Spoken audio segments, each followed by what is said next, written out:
cumprimentamos nossos amados irmãos com muita alegria, com a paz de nosso Senhor e Salvador Jesus Cristo. Estamos dando continuidade aos nossos estudos do vídeo extra. Estamos estudando o livro de Levítico, este livro que é o apoio central para as nossas lições bíblicas da CPAD. Conforme nós já havíamos estudado, lição 1 e 2, hoje nós vamos dar continuidade e falar de Levítico, capítulo 1, versículo 10 e 11. Na verdade, nós estamos em um curso do livro de Levítico para o aperfeiçoamento dos irmãos e também para ser um subsídio para a sua aula. Glória seja ao nome do Senhor. Então, hoje, a aula vai tratar, no versículo 12, do capítulo 1 de Levítico. Temos que ler o contexto, versículo 10, versículo 11 e versículo 12, onde vai repetir alguma coisa da aula passada, mas com um novo aspecto. Por exemplo, holocausto é. Aí diz que aqui nós temos o gado graúdo, o gado miúdo e as aves. Então, representando aqui, eu tenho 3 tipos. Eu tenho gado graúdo, eu tenho gado miúdo e eu tenho as aves. Então, aves é aves. Então, eu tenho o gado graúdo, o gado miúdo e as aves. Então, eu tenho a classe dos ricos, ok? Essa é a classe alta, onde os ricos depositavam o gado graúdo. E nós temos a classe média, aonde era depositado no altar de sacrifício, de acordo com a sua renda. O gado miúdo era a classe média. E nós temos a classe das aves, que é a classe C, a dos pobres. Mas os pobres poderiam ofertar da classe alta? Poderia. Então ele tinha que trabalhar mais. Tinha que lutar. Para quê? Para entregar no altar o gado graúdo. Porque ele não tinha condições. Então ele tinha que trabalhar muito. Já o rico, para apresentar no altar, vamos aqui, uma ave, que é da classe dos pobres, ele era tido como... O rico era tido como miserável, o rico era tido como avarento. Com isso nós podemos ver que os 3 tipos, gado graúdo, que aqui bois, gado miúdo, que são ovelhas, e as aves, são as 3 classes sociais. Veja aí a revelação. Classe A, classe B, classe C. Classe de quem tem muito, classe da média, nem é pobre nem é rico, e a classe dos pobres. Então nós podemos ver, logo aqui, que as pessoas entregavam sua oferta no altar. E no tempo de Elias, tinha rico entregando aves. Olha aí, quer dizer, avarento, quer dizer, miserável. Então, nós podemos ver, meus irmãos, logo aqui, Levítico capítulo 1, versículo 14, onde vai falar, a partir do versículo 11, vai falar sobre o sangue que vai ser derramado. Então, nós podemos ver isso na Bíblia. Esse sangue vai ser derramado aonde? Eu tenho o sangue para ser derramado. Vamos lá?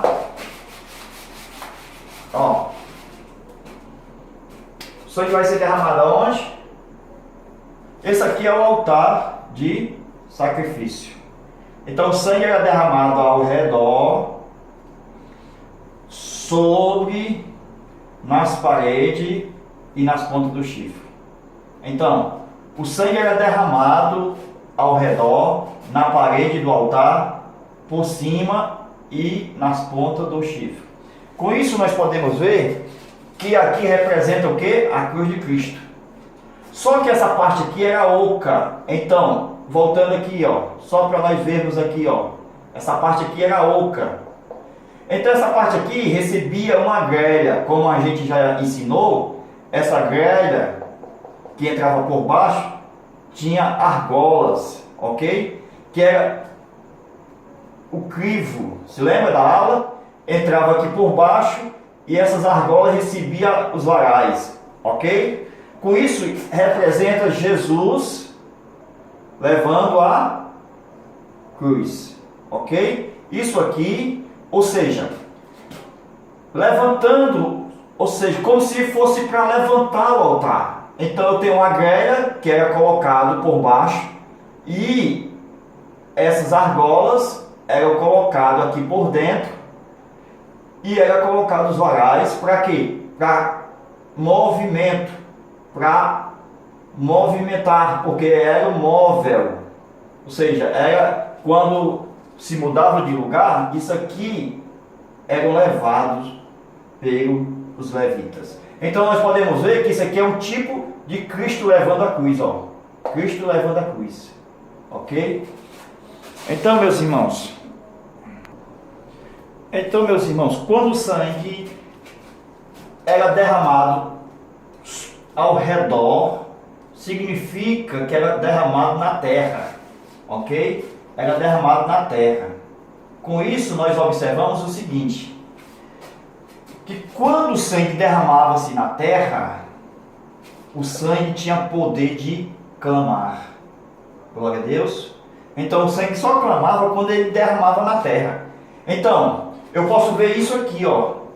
Quando o sangue de Jesus caía na terra, o sangue de Jesus também clamou. Eu posso ver isso aqui também, ó. Ó, Abel, o sangue foi derramado na terra e também o sangue também clamou. O que eu quero mostrar com isso é que o sangue clama desde a terra. Está escrito, irmão, você tem que pegar os textos. Vamos lá, vamos pegar os textos. Levítico, capítulo 1, versículo 11. Gênesis, capítulo 4, versículo 10. Hebreus, capítulo 12. Então nós podemos ver que a Bíblia, ela se completa e ela se explica. Quando o sangue é derramado na terra, ele clama.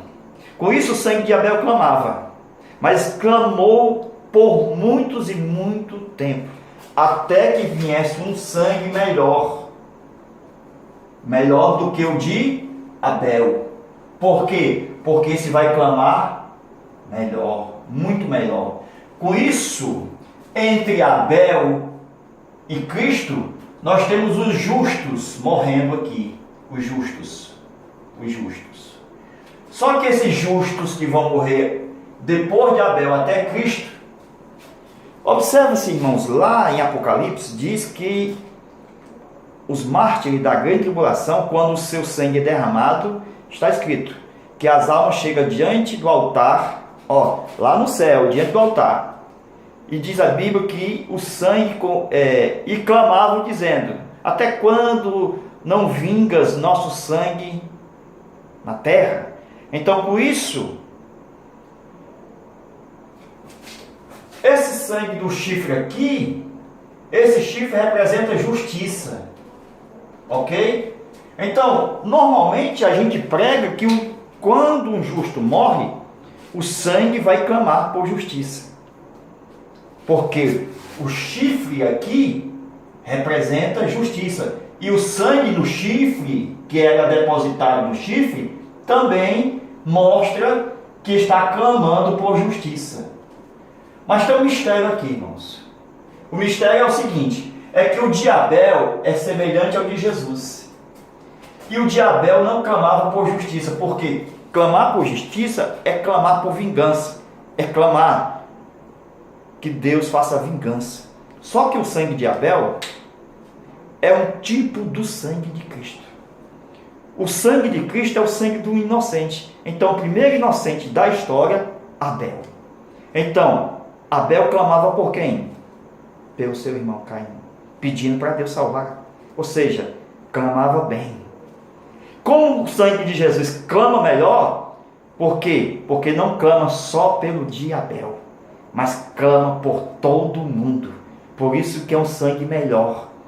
E o sangue de Jesus, a semelhança de Abel, não clama por vingança, não clama por justiça, mas é um sangue que veio em prol de toda a raça humana. Louvado seja o nome do Senhor. Então, meus amados, o sangue, ele era colocado nas pontas do chifre com o polegar, ok? E assim, o que foi que aconteceu? Vamos aqui, ó.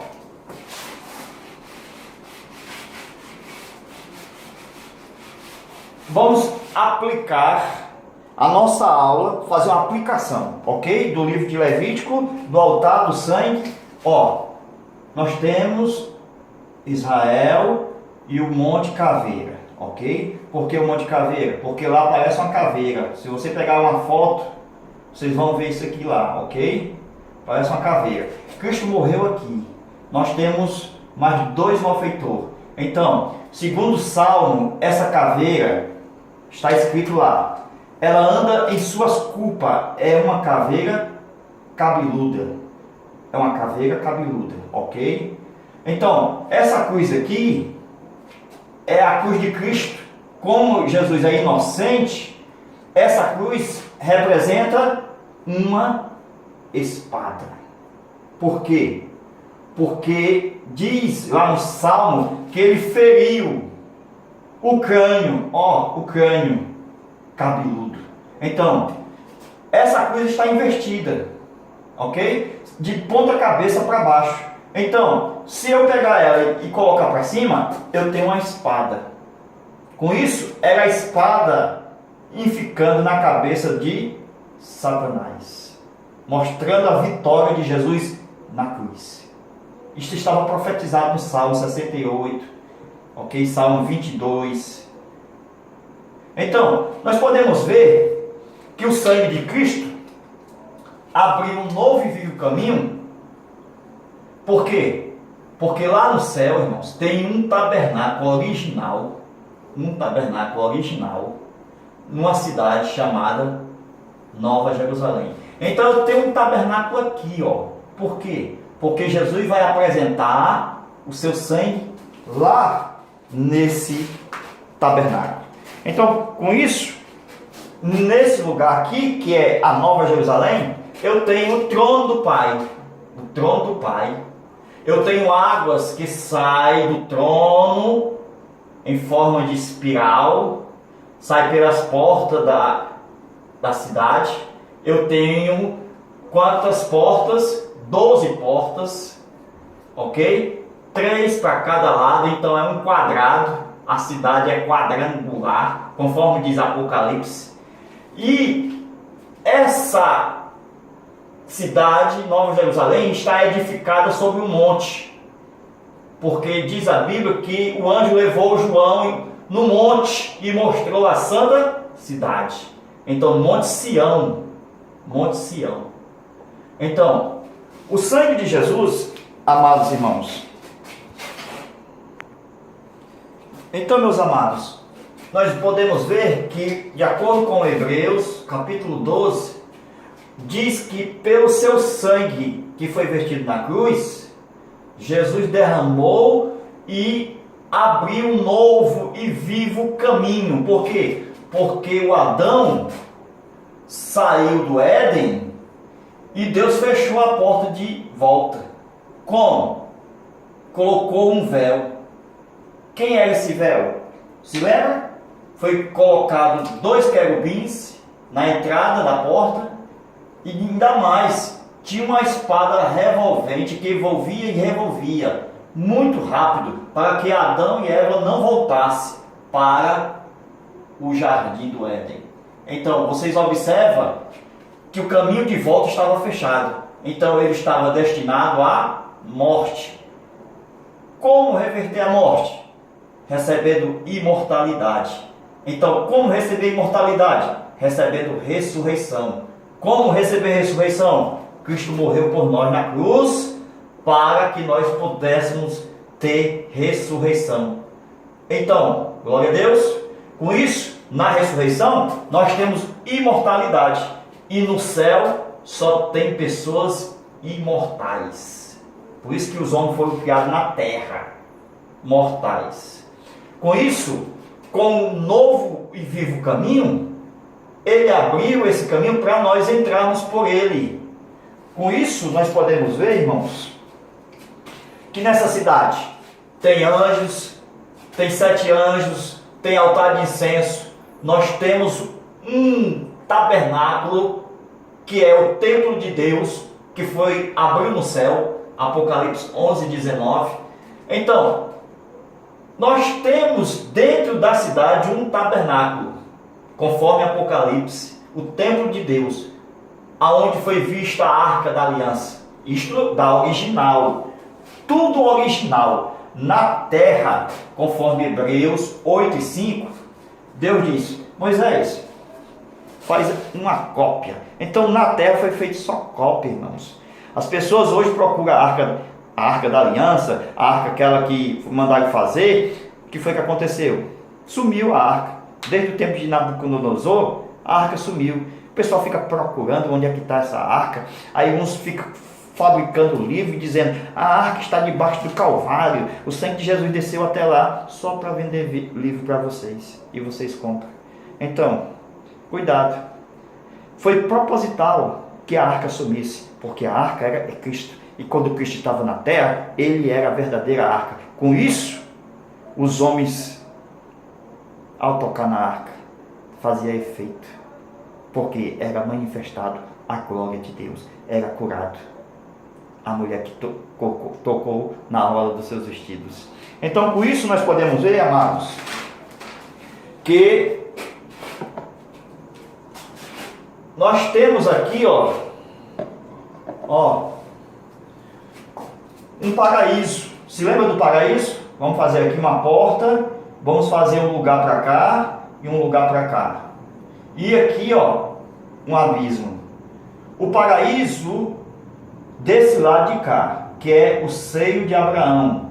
Esse lugar aqui é chamado Seol ou Hades, porque são no mesmo lugar, com uma linguagem diferente, uma linguagem hebraica e outra grega. Com isso, todos os homens que morriam antes da morte de Cristo vinham para cá. Se fosse justo, vinha para o seio de Abraão. Se fosse ímpio, vinha para o tormento. Aqui, aqui é o tormento. Se lembra de Lucas capítulo 16? Está aqui, tormento. Então, esse lugar aqui é o abismo, onde foi dito que há entre nós um abismo. Ninguém pode passar para nenhum lugar. Quem está no seio de Abraão não pode ir para o tormento. E quem está no tormento não pode ir para o seio de Abraão. Então Jesus, a sua primeira história, quando sai da cruz em alma, o que é que ele vai fazer? Ele vai aqui, em primeiro lugar, ele não desce para o Hades, irmão. Por quê? Porque ele vai apresentar o sangue ao Pai. Por isso que quando ele vai ao céu, veja, irmão, nós temos que ver a história da morte. Voltando aqui, certo? Para nós compreender melhor essa história. Veja, eu tenho um relógio marcando o tempo,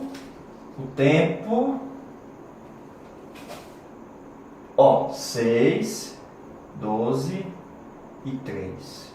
Quase meio-dia. Então, de 5 minutos para as 9, quase meio-dia, até as 3 horas da tarde. Então, eu tenho esse tempo todo aqui. Trevas. Esse tempo aqui de trevas. Ok? Então, na hora da morte de Jesus, é nesse período aqui, que ele vai ao Pai. Certo? Por quê? Porque está escrito que o véu do templo, isso da terra, ok? Se rasga, parte no meio. Então, eu posso ver que como o lugar da terra, que é o templo, e o véu se rasgou de alto a baixo, com isso mostra no lado espiritual que Jesus adentrou no lugar santo dos santos, porque o véu se rasgou aqui, então aqui também no templo. Se lembra do templo? Eu tenho dois lugares. Eu tenho o lugar santo e eu tenho o lugar santo dos santos. Cadê o átrio do templo celestial? Cadê o átrio? O átrio está aqui na terra. Olha aí, irmãos.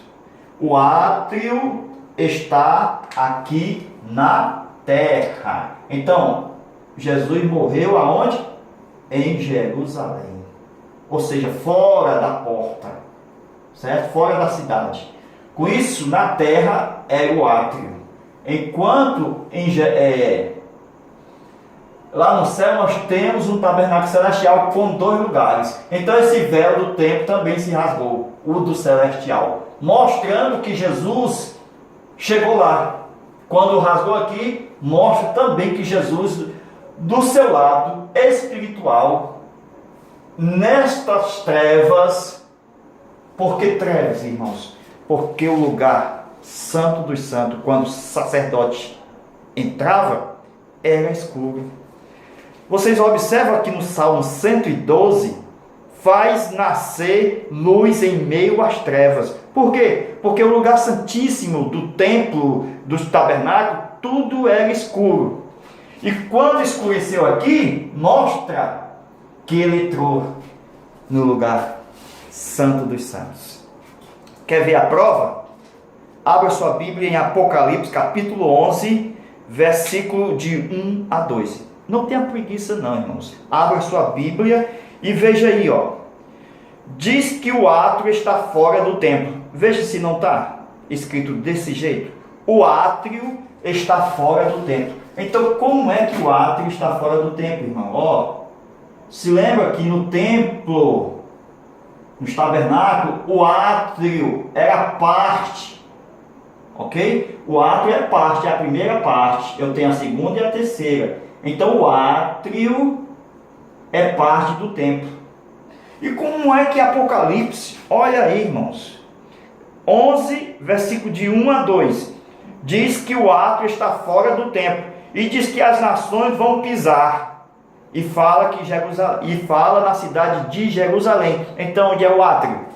O átrio é aqui, ó, na terra, na cidade de Jerusalém. Por isso que o tabernáculo celestial tem um culto divino e um culto terreno.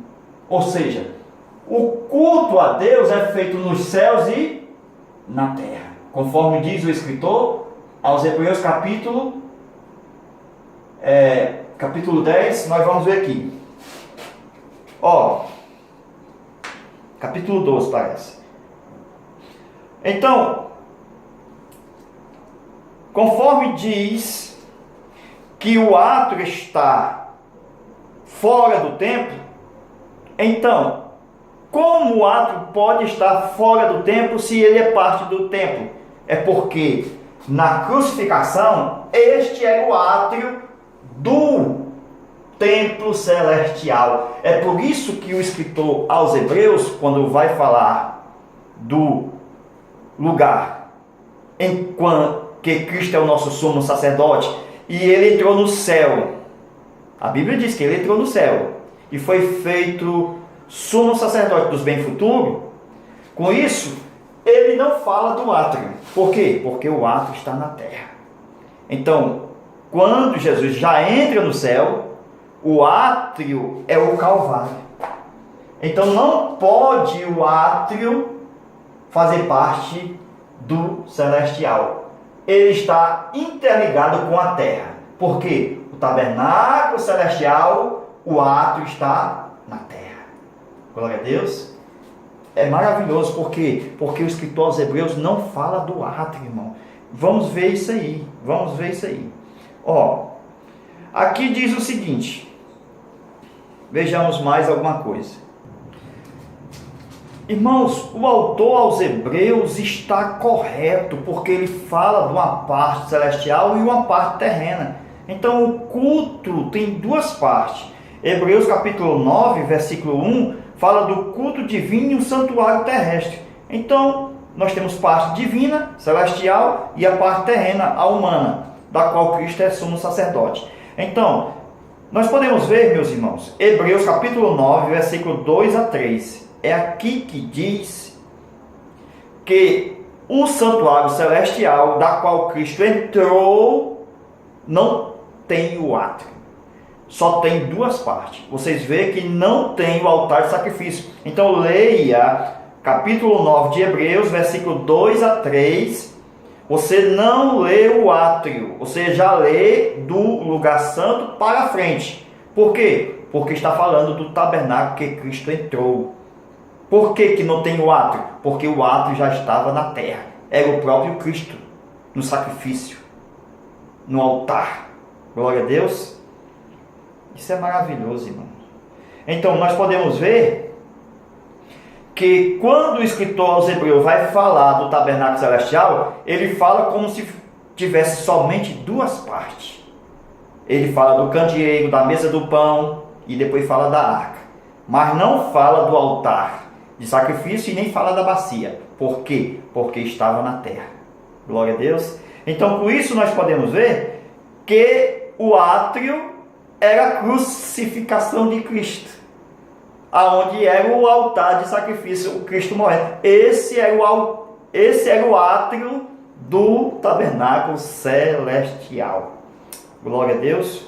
Então, meus amados irmãos, nós podemos ver que Cristo, vamos falar aqui, desenhando, que fica melhor fixado. Quando a gente desenha, o desenho ajuda a aprendizagem. Então nós podemos ver a cidade, ó, vamos desenhar dessa forma aqui, ok? Certo? Vamos desenhar dessa forma aqui, vamos lá. Para ver melhor a cidade, ok?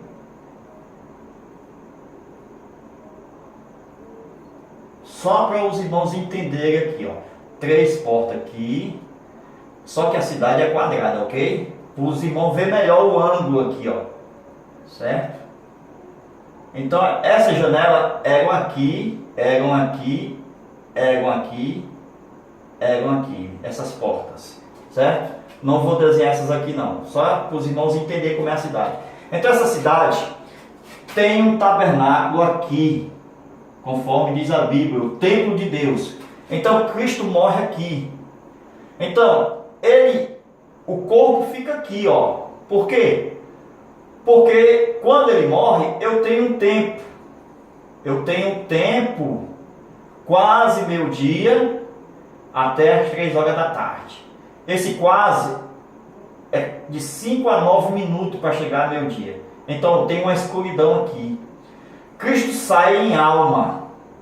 Ele sai como sumo sacerdote. Então ele vai a primeira coisa que ele vai fazer é levar o sangue. Até onde? Até esse lugar aqui, ó. Aonde tem o quê? A Arca da Aliança. Ele vai entregar o sangue ao Pai. Com isso nós podemos ver, meus amados irmãos, que esse lugar aqui só tinha 2 partes. Ó, 2 partes. Por quê? Porque a terceira estava aqui. Na verdade, esta era a primeira parte. Eu tinha a segunda e a terceira aqui no céu. Então, quando o véu se rasga aqui na terra, nós temos também o véu também sendo retirado no céu. Isto aqui é simbólico. Então, nós podemos ver, meus amados irmãos, ó, vai ajudar você a entender, ó, Mateus 27, 50 a 51. Nós podemos ver também outros textos, como Salmo 42, Salmo 43. O que é isso? São os salmos que Jesus vai recitar quando vai morrer. Então, antes de Jesus morrer, Ele recitava vários salmos. Por exemplo, Deus meu, por que me desamparaste? Irmãos, não existe somente 7 palavras, conforme muitos pregam, as 7 palavras da cruz. Foram muito mais. Cristo recitava salmos na crucificação. É que o povo só entendia partes, por causa das bofetadas, estava inchado, e ele não falava legivelmente. Com isso, eles até entendiam errado. Está clamando por Elias. Desta forma, irmão, Jesus falava, citava diversos salmos. Ele não disse só Deus meu, ele recitou vários salmos. Com isso, nós podemos ver, meus amados. Então, podemos ver isso também em Isaías 63. Coloque o coração no texto de Isaías 63 e veja isso aqui, irmãos, dentro do texto de Isaías 63, ok? Então vai vendo os textos de acordo com o desenho e vai aplicando. Isaías 63. Então nós podemos ver tudo o que aconteceu lá no Jardim do Éden, no Éden, onde tinha uma espada que girava como se fosse uma paleta de um helicóptero, muito rápido e ninguém via. Vocês podem ver que lá no templo, no primeiro véu, no segundo véu, foi mandado fazer o quê? Tem imagem de querubim aqui, nas cortinas, ok? Com isso eu posso ver que esses querubins aqui, desenhados nessas cortinas, é um tipo muito forte dos 2 querubins aqui, do Éden. Lembra do Éden, dos 2 querubins aqui? Com isso eu posso ver que quem não respeitasse, por exemplo, Nadab e Abiú, ao tentar entrar no lugar santo, eles foram mortos. Fogo estranho. O que é fogo estranho? É porque era um fogo desobediente. Esse fogo estranho, nós vamos ver lá na próxima aula. Nós temos o altar de sacrifício, tirou o brasa daqui e levou o fogo para cá. Foi tirado do lugar correto, do lugar certo. Mas eles esqueceram de que o lugar santo é só para sacerdote. E ainda mais, os 2 querubins aqui, exatamente aonde? Nessa cortina, não é só para mostrar uma ornamentação. Quem matou Nadab e Abiú foram os querubins de Deus. Isto ninguém viu. Porque é no plano original, espiritual. Irmão, tudo funciona na terra como cópia. Porque tem uma originalidade no céu espiritual. Realmente existe um modelo original. Então, nós podemos ver que Jesus foi realmente em alma apresentar o seu sangue no verdadeiro tabernáculo celestial, conforme diz o escritor aos Hebreus. Então, o que é que Jesus temia? Se possível, passe de mim esse cálice. O que é que quando ele nasceu, quando Jesus nasceu, foi apresentado, nós vemos também uma profecia de Simeão, diz que uma espada transpassará a sua própria alma. Que espada é essa, irmãos? Vocês podem ver que a espada do Éden, se voltasse, a espada matava. Por que o escritor aos Hebreus, capítulo 12, vai falar também que nós temos que ter ousadia? Hebreus 10, versículo 11 e 20. Tenhamos, pois, ousadia. Então, por que hoje nós temos que ter ousadia? Porque nós vamos entrar em um lugar santo dos santos. Por que tenhamos ousadia? Porque a espada ainda gira. Essa espada que gira, nós vamos ter que passar por ela. A morte. Com isso, eu posso ver que Jesus, quando ele falava da espada, porque lá no Salmo, diz no Salmo 22, versículo 20, livra a minha alma da espada. Eu tenho a espada do Éden, e também eu tenho os querubins de Isaías 63. E tenho Jesus entrando no tabernáculo celestial. Com isso, abriu um novo e vivo caminho. Quando nós passarmos pela morte, nós entramos nesse caminho livremente. Com isso, nós podemos ver, glória a Deus, quando Adão foi expulso do Éden, a espada do Éden revolvia e não deixava ele voltar novamente. Com isso, foi colocado os 2 querubins para que eles não retornassem. Então Jesus, se vocês olhar Isaías 63, veja lá, irmãos, Jesus é o Adão, segundo Adão, que venceu a batalha, e quando ele volta,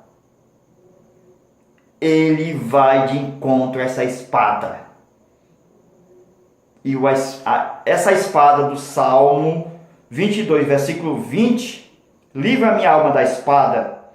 E a espada que foi profetizada por Simeão, que diz que uma espada transpassará a sua própria alma, Cristo passou por ela.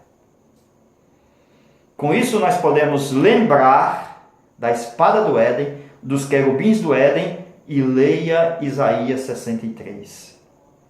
Então, meus amados irmãos, nós podemos ver, já no finalzinho desta aula, que o véu do templo foi rasgado de alto a baixo, mostrando que em pouco tempo Jesus pôde apresentar o seu sangue no verdadeiro tabernáculo celestial, entregando o seu sangue.